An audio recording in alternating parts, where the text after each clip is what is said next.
marach. Koro bang' tugo komiti ni mana kilero kanyo be kidhi mbele.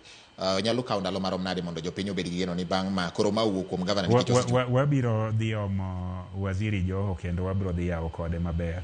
But adwa pimonu ni gima nyalo loko piny ei kar blue economy ma watimo sani en gimo involve blue economy gi lake transport. Watemo loso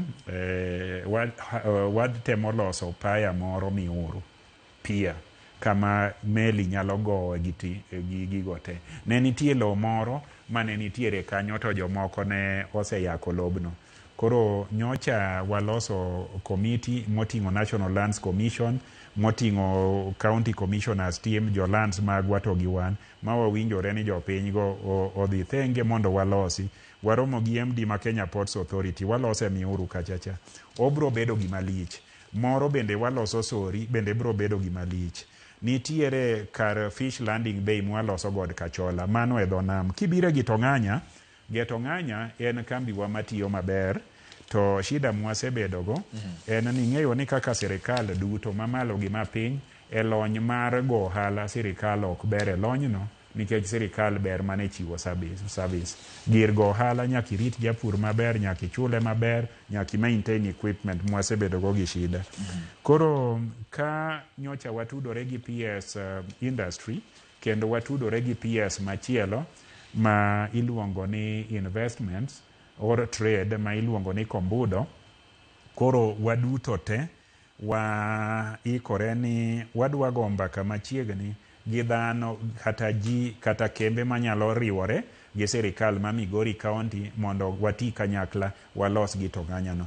Jopur makanyo osepuro rabuon malong'o, stima makanyo nyap pesa mokete iye ok oromo. Koro wachiegni lando kaka wayudo tudruogno. Ei County Aggregation and Industrial Park miluongo ni KAIPS ni, amor mar report ni Migori County e number 1 e Kenya ei moseger, kendo ne ene achiel kuom County Aggregation and Industrial Park ma PS okuomo limo ka president okone ni 13 motelo gi nyaka tieki. Migori e number 1.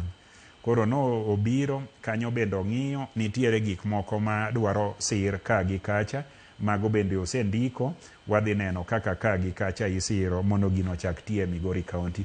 Gik machal kamano miluongo ni industrial pillar kar industry ni biro konyo national kendo county government e timo employment kendo medo jopiny mar mwandu madwarore.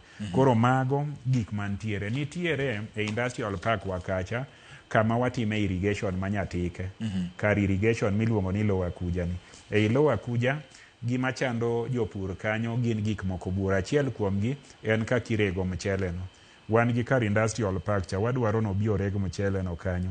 Gik machando jolupo wa en kama i process rech momak kacha. Kar industrial park no wang'iyo kodi. Gik machando jothurwa en ni wan gi chiaye mang'eny mitimo manada, obed watho ng'er, obed mabera kacha, obed kuonde te. To kama inyalo yang'e dhok tikawo piendgi tilosogo, itimogo tanari onge. Industrial park kanyo e achiel kuonde mwasiemo ni ber. Omiyo kipenja, wan e yo moriere tir, aneno ka kwatiyo matek nikech pok wabudhe ofis to wanyalo bedo gi lokruok makare.